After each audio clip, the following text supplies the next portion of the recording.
recibido sus diplomas correspondientes para hacerse algunas fotos con ellos que pertenecen a esta primera promoción. Después.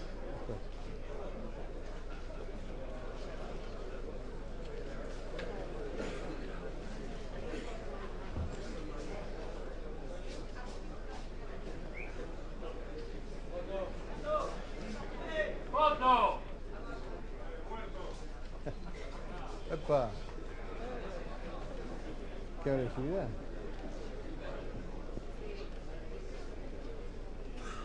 A continuación, escucharemos las palabras del doctor Eduardo Dualde, presidente honorario del Movimiento Productivo Argentino.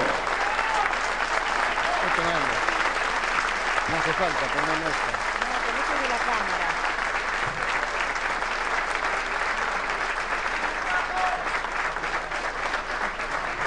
Gracias. Gracias. Muchísimas gracias por acompañarnos,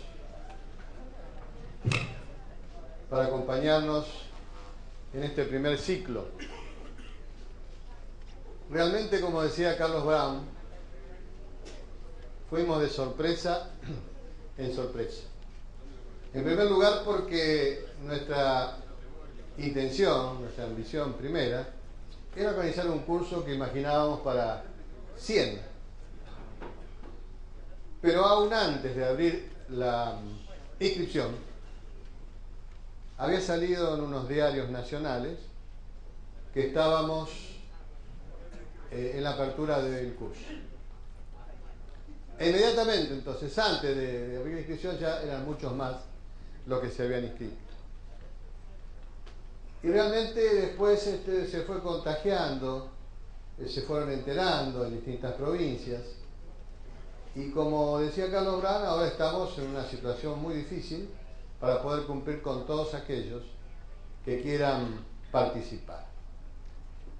En estos días, algunos políticos han planteado que era algo como un oportunismo que estuviéramos hablando de este tema en medio de la crisis grave que sufrió el país en los últimos meses.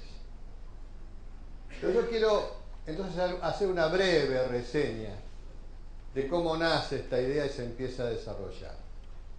En realidad, ya cuando recuperamos la democracia en 1983, yo planteaba en una monografía que Argentina tenía un destino manifiesto de progreso. Un destino manifiesto de progreso. ¿Y por qué estaba convencido de ello? Por la inmensa potencialidad de nuestra patria. Y sabedor además que en ese momento y en el futuro aún más, nuestro país, junto con otros, no muchos países en el mundo, somos los que podemos producir en cantidad proteínas. El hombre no vive o vive muy mal sin proteínas. Por eso allá por noviembre del 2003, 5 meses antes de su muerte, el general Perón decía que volvía de los ricos del presente de Europa a la región de los ricos del futuro. Porque ya preveía, naturalmente en esa época, en primer lugar que el crecimiento de la población iba a ser muy grande. Él estimaba 6.500 millones para fin de siglo, más o menos en eso estamos. Y también planteaba que todos los productos industriales se iban a fabricar cada día con mayor competitividad, con mayor competencia, que iban a valer poco en relación a los alimentos, y veía entonces esa enorme oportunidad. En realidad a veces me sorprendo porque no se conoce en el mundo la dimensión de esa potencialidad. Hace cuestión de 1 año y medio presenté en Madrid un libro sobre la comunidad sudamericana y planteaba allí las potencialidades de Sudamérica. Le hablaba en la Universidad Privada San Pablo Zeus a sus alumnos y profesores de lo que significaba los tres grandes ríos que desaguan, que endulzan el Atlántico, el Orinoco, en el norte, uno de los más poderosos, el Amazonas, y este río de la Plata que no podía convencer a un israelí hace unos años, que en su desembocadura tenía 200 kilómetros. No podían creer, porque una de las riquezas del mundo, del futuro, será el agua. Les comentaba de las riquezas que tiene la entraña de nuestras cordilleras, muy poco explotadas, muy poco explotadas. Y después el tema de la riqueza en materia alimentaria de toda América. Yo me refería a Sudamérica, pero toda América. Entonces pregunté, porque se hizo después de presentar el libro un debate, una conversación, preguntas y respuestas, si sabían cuál era la potencialidad de América en materia alimentaria. Y la respuesta fue total.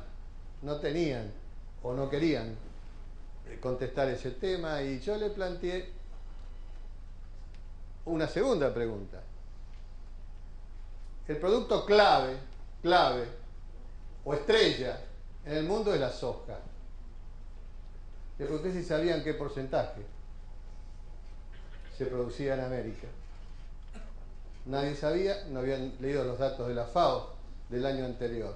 Ni más ni menos que el 90% de la soja que se produce a nivel planetario se produce en el continente americano, y y 52% de ese porcentaje en Sudamérica. Solo para marcar un dato de la potencialidad de lo nuestro. Bueno, yo por eso venía diciendo desde el 83, en esa monografía que referí, que teníamos un destino manifiesto de progreso en Argentina, en la medida que hiciéramos las cosas bien. En la medida que hiciéramos las cosas bien. Luego tomé una frase que tenía más punch, de Jaguaribe, que lo expresaba de forma distinta. Él decía que nosotros, los argentinos, e igual los brasileños, estábamos condenados al éxito. Y